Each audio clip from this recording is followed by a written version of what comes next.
Good morning, CLC. I was enjoying that so much, I forgot I was up next. I had to run. I hope you enjoyed Mel and Brian and Jeffrey just as much as I did.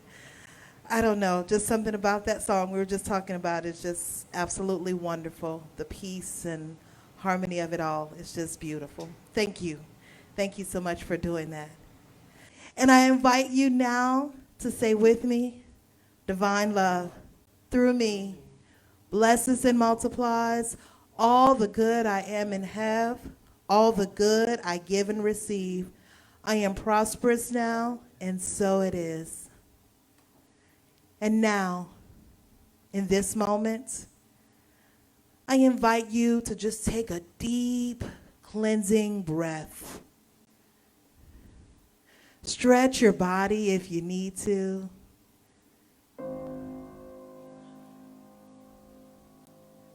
Relax in this moment, putting everything aside, letting go of anything that has happened this past week or anything coming up next week. Just for a little bit, just let it drift away. Get in a comfortable position. If you're so inclined, you can close your eyes right now and allow your mind to be here, now. Universal love enfolds me. Universal wisdom inspires me. Universal spirit enlightens me. Universal power encircles me. I am one, and all is well. As we begin the inner healing process, let me invite you to relax in quiet confidence, opening yourself to the miracle-working higher power. Now symbolize the unity of your thinking and feeling nature by touching your chest with your right hand, and let my words act as your own for your own inner healing, acceptance, and receptivity. I acknowledge that there is a power, intelligence, and wisdom greater than my own. I am in the midst of it, and it is in the midst of me, sensitive and responsive to my every thought, word, action, and feeling. I now make this true for myself by stating aloud, I acknowledge.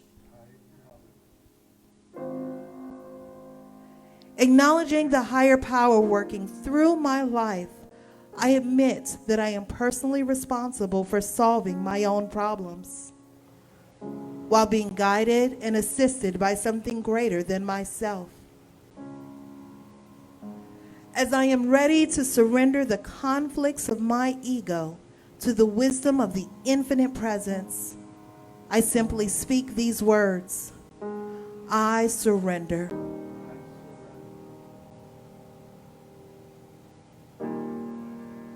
Knowing that forgiveness is the key to unconditional love and the feeling of heaven, I now unconditionally forgive anyone and everyone who has ever injured me in any way, real or imagined. And I now forgive myself for all of my mistaken judgments and their resulting actions. From my deepest level of understanding, I now say, I forgive.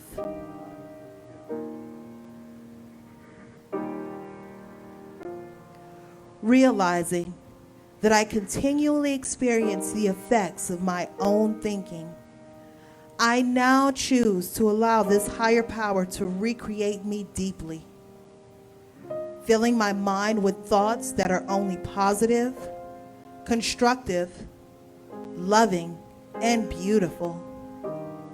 I now call upon this divine inflow by stating aloud, I choose.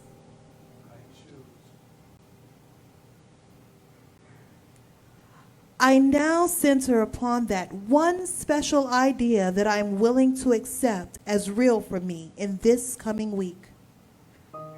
In visualizing the idea as already acted upon and brought to pass, in seeing my idea become a fact of my experience, I enjoy the happiness and peace of my thought fulfilled and gratefully speak these words.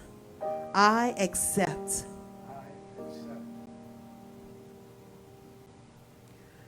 Knowing that I have an everlasting place in the midst of the power that sustains all creation, as well as the support of all those around me, I allow myself to relax in the peace of fulfillment and gratitude and say, I release.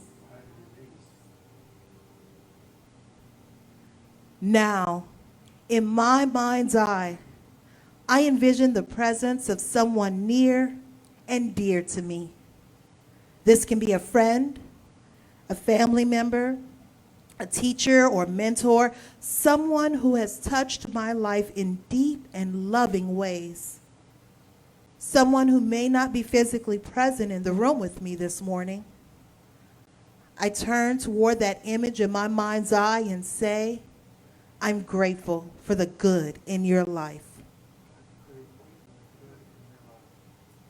Now I open my eyes, turn to the world around me, and joyfully speak to anyone physically present in the room or virtually on this broadcast and share in confidence and gratitude and say, I am grateful for the good in your life.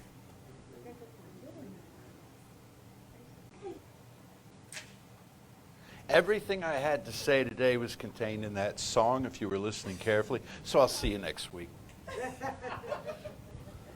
That was beautiful. I want to know more about that. When you were starting, I thought it was Blue Bayou, and I love that too. But this was really, oh man, those words. Because I promised you last week an action plan for this month based on the 5 steps. Did I mention this? Of spiritual mind treatment. Okay. Well, in some schools of religious science, there are more than 5 steps, but since there's not a 7-Sunday month coming up, I thought we'd do with the 5. But I'll touch on the other 2 because they tie back in to the ones that you've learned here. If you're an exacting kind of person, like I sometimes am, you might be rioting a little at home and saying, wait, there are more? You were holding some back?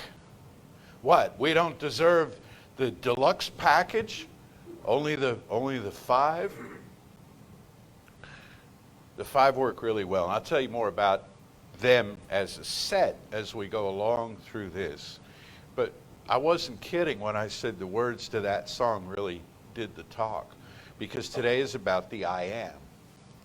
Today is about the one, the undifferentiated one that is life. And what I can say about that, well, I mean, it would take...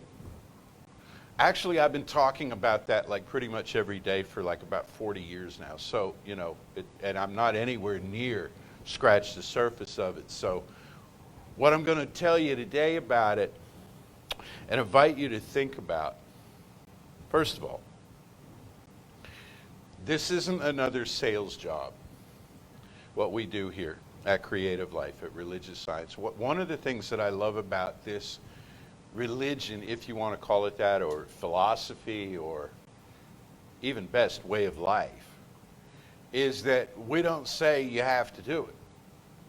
We're not out there trying to rustle you in here, make you wrong for whatever it is you believed up to now, tell you that we have the absolute unequivocal truth. No, it's here if you want it.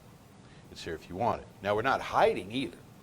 You know, we're out there. We're on social media. We used to advertise in print. May do that again too, but we're out there in social media. We're not hiding out behind anything. We want you to know that we're here. And how this stuff resonates with you that I talk about and the other teachers teach here is up to you. Take what you want, leave the rest. One of the things, and I'll come back to this, it's a little complicated, but one of the things I've realized, in all the types of prayer that are done in the world, you can take the 5-step model of treatment and overlay it as a spiritual flow, as an emotional flow. Whatever words you're using, to whatever explanation of deity you may be praying, you can use this. You don't have to stop praying the way you've been and start praying this way now.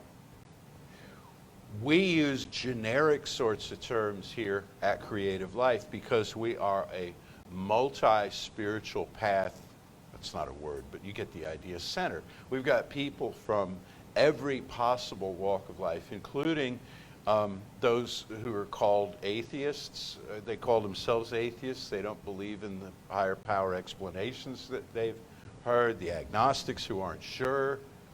All of us are agnostics sometimes, okay? Sunday, I'm sure. Monday, right? So we come and go with it, you know? So we use terms here that are applicable. I was talking with a group this past week, during the week, and you can see this on Facebook, a group in Jamaica, the Temple of Light Center for Spiritual Living, just an amazing group of people. And I don't know if this was on camera or not, but their minister, Reverend John Scott, he says, I think this was in our conversation before we went live. He says, you know, some people, they're really bothered, he said, when I call God it. They had just gotten used to she. They'd been willing to grant and move a little off of he to she, and now it's it, and that seems really disrespectful, unless we think of it as a principle that we're using. So the I am, the undifferentiated I am, is, to put it another way, the subjective nature of reality. You've heard the expression many times, beauty is in the eye of the beholder. You are the beholder. I am the beholder. We determine the quality of the conditions of things by a movement of inward consciousness. Let me put it another way. So I'm driving here this morning, and I'm looking up at the clouds as much as I can. There's more traffic than there was, you know, but I'm looking up, and just beautiful, and after the rain and the clouds and stuff, and you know, you see faces sometimes in the clouds, or you can construct kind of a tableau in the clouds. What's doing that? Imagination. We all have imagination. We know that we have it, and we know that it's in us. And so if I took you on a guided visualization imagination exercise now, and I said, like we did the other night, let's envision a mountain. Let's picture a mountain. You'd close your eyes and you'd go there and you'd picture a mountain, okay? And you'd know that you were doing this. And you could change the mountain in your imagining. You make it taller, shorter, move it around the map, you know? You could say to the mountain, remove, be thou cast into the sea. Of course, then you'd have to imagine a sea. But, you know, so you know this is going on in you. And then you open your eyes and the imagination's gone, and now you're back to what? Real life. Well, here's the thing. When you, with your physical sight, perceive a mountain, you're being just as imaginative, just as subjective as when you call the thing up from nothingness with your eyes closed. The mountain is in you. The mountain is in you for two reasons. One is the biology of you. And there was yet another article on this just the other day, but it's the kind of thing you probably remember from, I don't know, 5th or 6th grade, where they told you, they said, here's what your brain does. And they said, attached to your brain are your eyes, attached to your brain are your ears, and so on. And all the senses feed into the brain. But your eyes don't see, and your ears don't hear. They receive instead impulses of information, okay? The retinas of your eyes and so on, they process information, and electrically and chemically this is transmitted into the brain through the optic nerves. And the same, your ears have little bitty drums in them. Maybe a tambourine too. They have little bitty drums and, and stuff comes in, and all of this, it's like, think of it like Morse code. You did dot dot, did dot, dot dot, and your brain is and it's really quickly sifting through all the files, and it's saying, oh, that's language. That's language, and here's what's being said. And then it's looking at, here's what that means. And then it's looking at, here's what that implies. And here's what that could mean.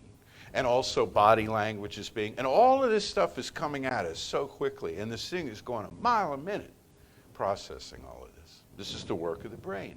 William James said that the brain's function is to filter reality down to manageable pieces. It's not to make up the universe is, but it's to manage the incoming information about life, about the universe.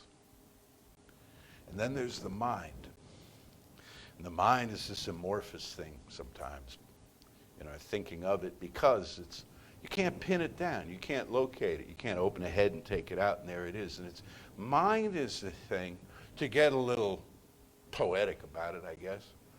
Mind is the thing that enables us to take the incoming information and create our own story with it. Create our own story with it. So I'm looking at clouds, and I could have been thinking about like Joni Mitchell's song, Clouds, which obviously she wrote having looked at some, or having the memory of some. She knew what a cloud was, and it meant to her in that moment something, and she wrote a song about it.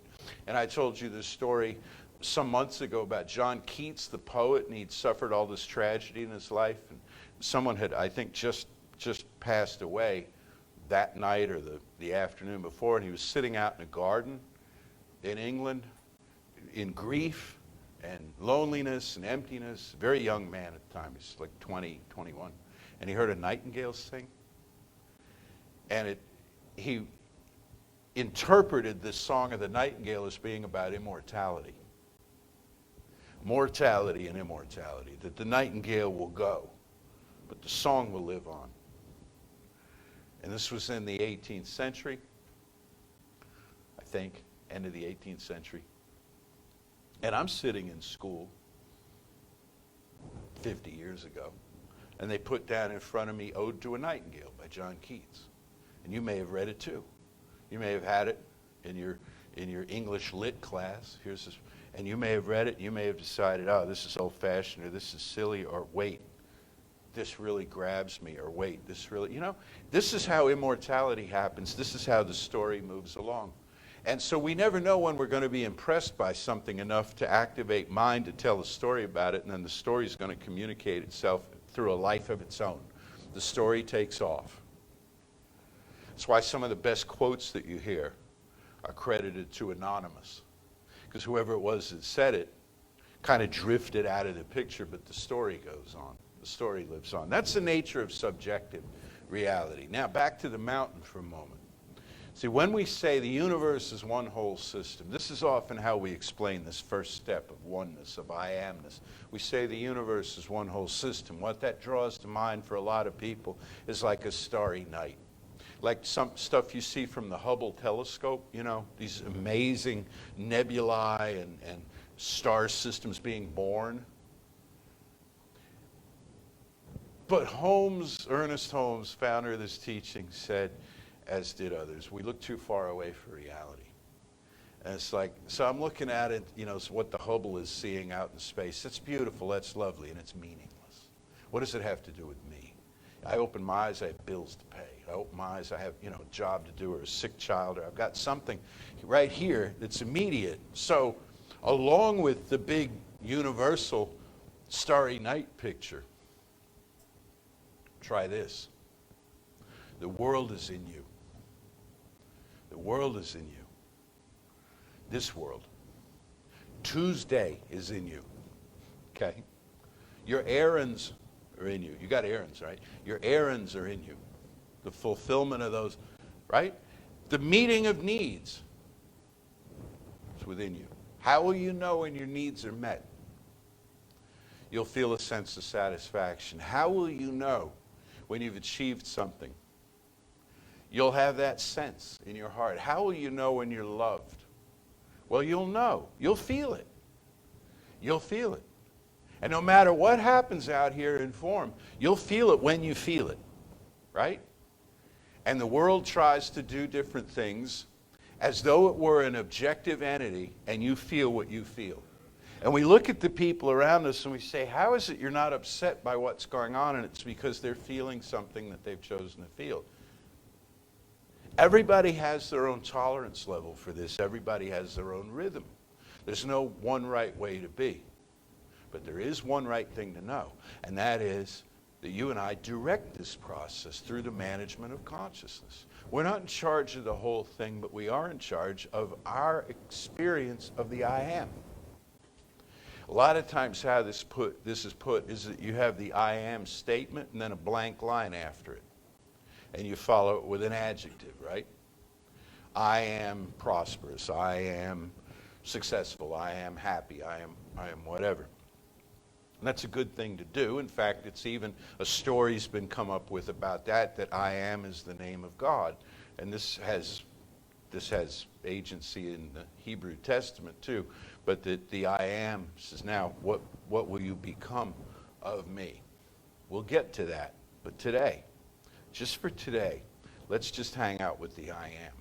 The undifferentiated wholeness of everything without making any demand on it. See, we're so eager to get to business, to make this thing work. When it comes to prayer, the prayer of the communion of the heart tends to be typically a lot less interesting to people than a prayer for money. A prayer for right now, a prayer for stuff to show up. And we try to figure out the right way, the right formula, the right words to speak to get this thing to come across, to get this universal process to deliver the goods. And it's a little more complicated than that because it's so subjective to what we believe. We wait for something to happen, but the attitude in which we're waiting determines the quality of what must happen. So that's why we work on the self within. Who am I when I'm waiting? Who am I when I'm not yet at the mountaintop? That's where I do my work. Who will I be? How will I prepare myself for the good that comes my way? What will I have to release? We've got a whole release step. We've got a whole Sunday on release. Isn't that exciting? The end of the month. What will I release? You say to yourself, well, I'd like a new sofa. I'd like a new sofa. I'm gonna pray up a new sofa. I know there's one life, and that life is spirit, and that life's all the life there is, and that life contains within it every form of home furnishing that anyone might want, and I choose to have a new sofa.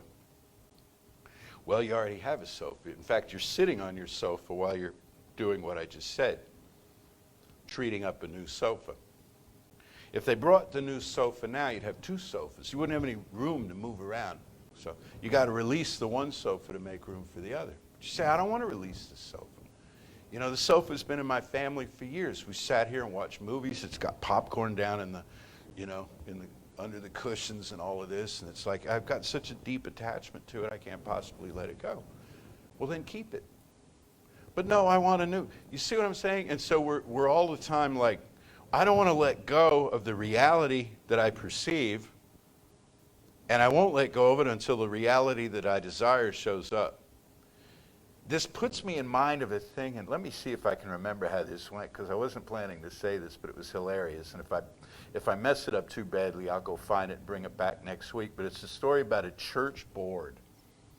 Now, I got to tell you, here at Creative Life, we have an outstanding board of trustees. So this is not based in present experience at all, and we always have. But a church board, they decided they wanted a new church building. And they wanted it done as cheaply and as quickly and efficiently as possible. They wanted a new church building. So they decided, first of all, that the new church would be built entirely out of the materials that made up the old church. Okay? They decided that the new church would sit on exactly the same footprint of ground as the old church. And they decided that they would not leave the old church. until the new church was ready. And think about that a moment. It'll never happen. This is how sometimes we play the game in consciousness.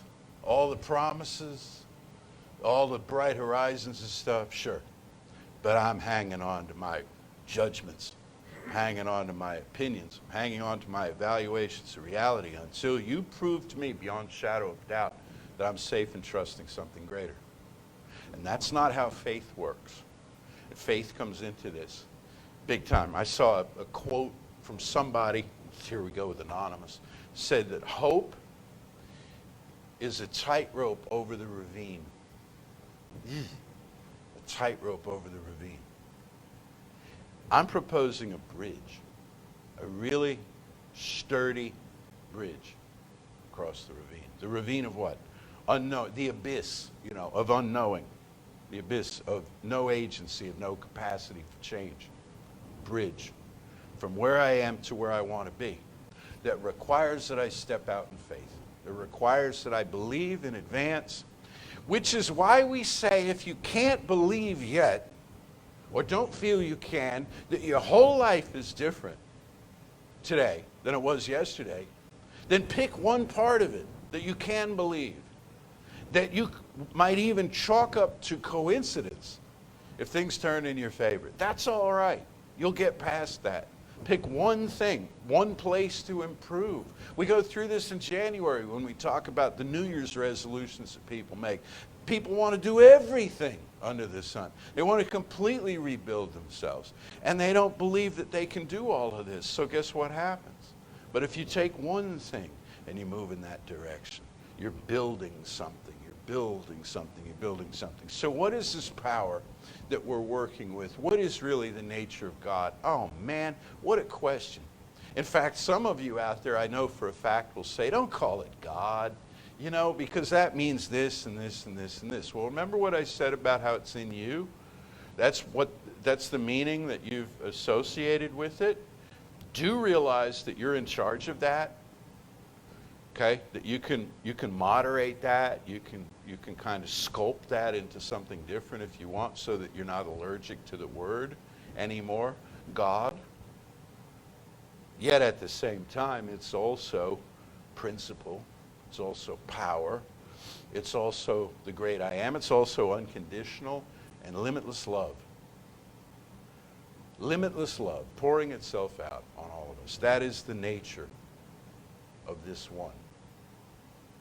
Intelligence, order, purpose, meaning, patterning, not so much planning, because that's where you come in, but patterning, so that if you decide something, things start to move out there. People start to find you. There's some information that you want. It's on the other side of the world. It starts to make its way towards you. That's a patterning intelligence. You don't know how to make that happen. I don't know how to make that happen, but there is something that does know, and that's what we work with. And this is what I advocate by way of a relationship in this one. And I say in this one rather than with this one, because it's not so much, as a colleague of mine says, what we pray to or what we pray for. It's really about what we pray from. What we pray from. The word that's spoken from a place in consciousness. Just as the mountain is in you, God is in you. God is in you. You say, well, God's enormous. How could I fit God in me? Just like the mountain. Well, this is not about space and time. This is about conceptual being. The experience of God, whatever God might be in heaven, somewhere else, is less important to you and me than is our experience of it. Am I experiencing something in my life? Am I experiencing order and purpose and meaning and so on? And this, I think you'll find, is really a liberating way of looking at the one that's higher and better, even though we've had some fun with some of the other ways to look at it, which one is like a vending machine. Pull the thing, cookie falls or whatever, I get what I need. Cost me a quarter, 75 cents, $1.50, whatever it is now. Stuff falls out. Very simple, very direct, very mechanical. There's also the way of looking at God as a waiter, meaning no disrespect to waiters. I was a waiter once. Maybe you were too. Where we say to God, all right, bring me this and this, and you can take this away. Wait, I'm not finished with that yet. Put that back down, and it scurries away behind, doors, the mystery kitchen of the cosmic restaurant, to bring us what it is that we seek. Or you can think of it as a delivery service that, by drone or something shows up on your doorstep with what you've ordered. And somebody put it to me this way, teacher, years ago. They said, every time you make a demand on the infinite, it goes to the infinite warehouse of stuff, and it has its little forklift or whatever, and it goes down the aisle, to find the reality in form that you've affirmed you want. Then it gets a message in its little walkie-talkie that now you doubt. Puts it back. Puts it back. When you're ready, it's there. And so in the cosmic warehouse, there's a lot of this. Yeah, no, how about it? These are customary ways that people have thought of God. Maybe the most traditional way is as the master of puppets. It's moving everything around. You, stop doing that. Go over here. You need to, right? People resist spirituality because they think if I have a spiritual experience, I'm going to have to, live in a cave, or I'm going to, have to give up all the conveniences and all the pleasures of my life. But where do you think they came from? The one mind. Keep what you want and leave the rest. But consider this. The mind that made a star. One of my favorite expressions of Ernest Holmes, the mind that made a star is the same mind that you use, the same mind that I use. Every time we think, not just when we're having that spiritual moment of affirmation and knowing. Every time we think, we're using the mind that made a star.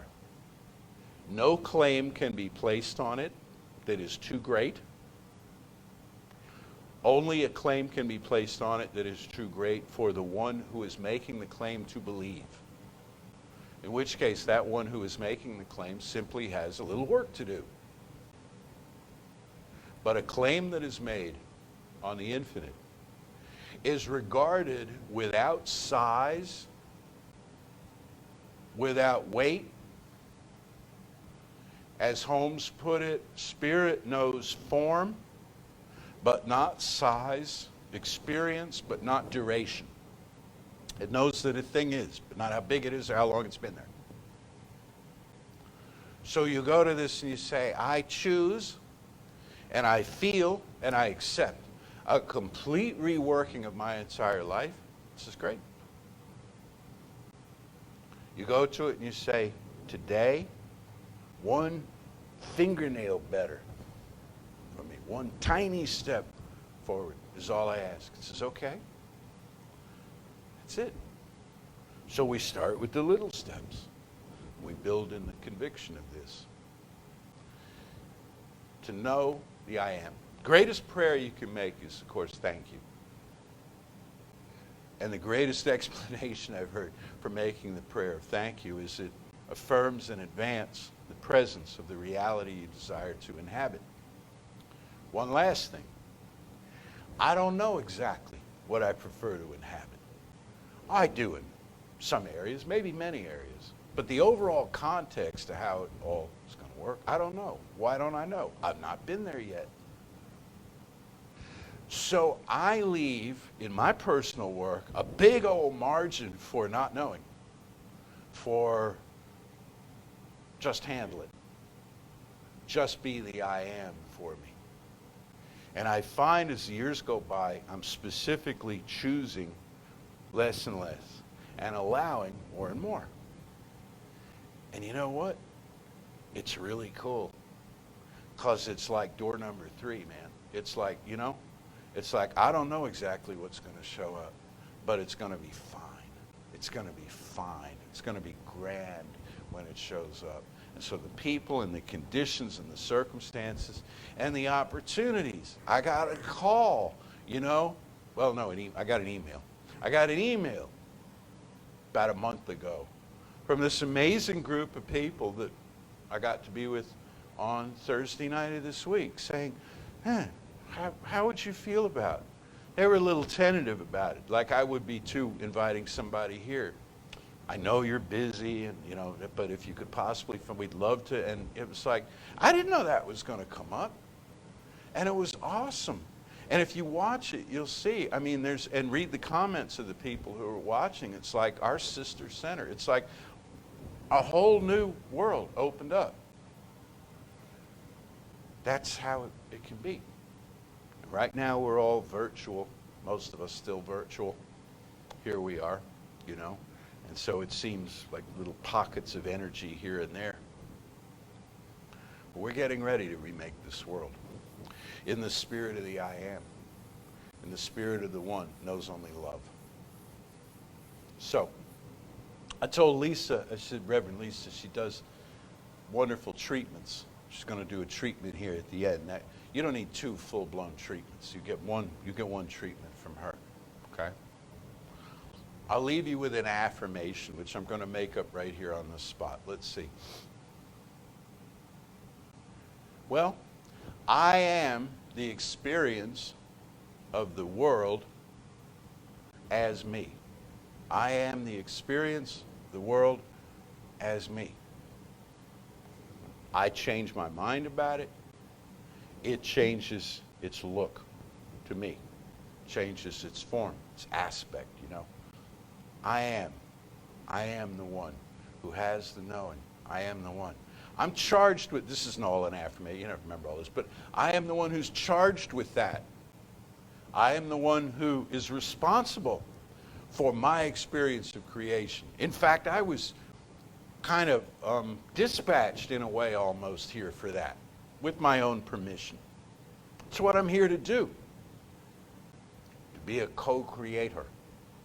More on co-creator next week. So, you have a fantastic, fantastic week.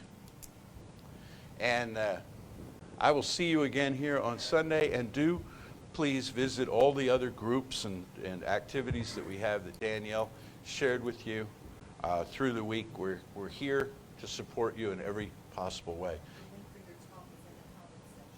The link for, okay, thank you.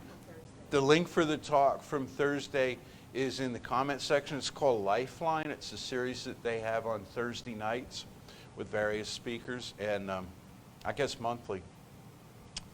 Yeah, so you can check it out there and all the other resources that we have, all right? Love you guys. Thank you.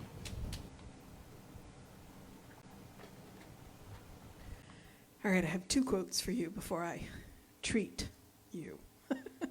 No, I'm going to treat you with 2 quotes. One of them being, when Jesse started talking, it's a Rumi quote, and it says, "You are not a drop in the ocean. You are the entire ocean in a drop." Or you are the entire ocean in, but you get the point. And then I got another one because I was watching the comments, and I want you to know how amazing the practitioners are here. Because we have phenomenal practitioners. And I'm going to call out Marissa right now because she came back with her own affirmation. And I would like to share it for you. Now, I do not have permission, so I'm taking it, since she put it in the comments, that I have permission. As I change and expand my mind, the world reflects my new outlook. That's how amazing our practitioners are. So thank you, Marissa. Thank you very much for that one. You may see it on Facebook later with pretty graphics. So, as I send you out into the world, I would like to center your attention for a moment in your heart, into your heart space. There's a lot going on in the world. And so I'm asking you to pull your attention in your heart space to Israel, to Brazil, and to India. If you've been watching the news, you have an idea of what's going on. And the one thing that we can do is to treat, to pray, to know. And we do that from our heart space. We do that from the I am. We do that knowing that something is listening. We have faith. And that's where we start. So I am knowing that there is one life, one power, one presence, one love. And I am a part of that love. And that love flows through me, in me, as me, just as I know that it flows through each and every one of you. And in that love, in that presence, all things are possible. And so I'm knowing that peace and healing and comfort are moving now. That the people in these places, these people in all places, are surrounded by that love. That they feel that comfort flowing in. And with that comfort comes resources. As the world turns its attention, so too does the power move. And so I am knowing in love that the godlings that are affected know within themselves the God presence. And that they see the godlings coming to them now with whatever it is that they seek, they need, they desire. Because this is a world of love, and ours is a God of love. And we know this, and we know this in faith, and we know this in being, and we know this in love. And we relax, and we release. And I know that it is so, and so it is. Say with me now, something wonderful is happening through me. Something wonderful is happening through me. I feel it in my body. I feel it in my body. I feel it in my mind. I feel it in my mind. I feel it in everything I am. I feel it in everything I am. I choose it. I choose I it. trust it. I trust I it. use it. I use And it. I love it. And I love it. So it is. And so it is.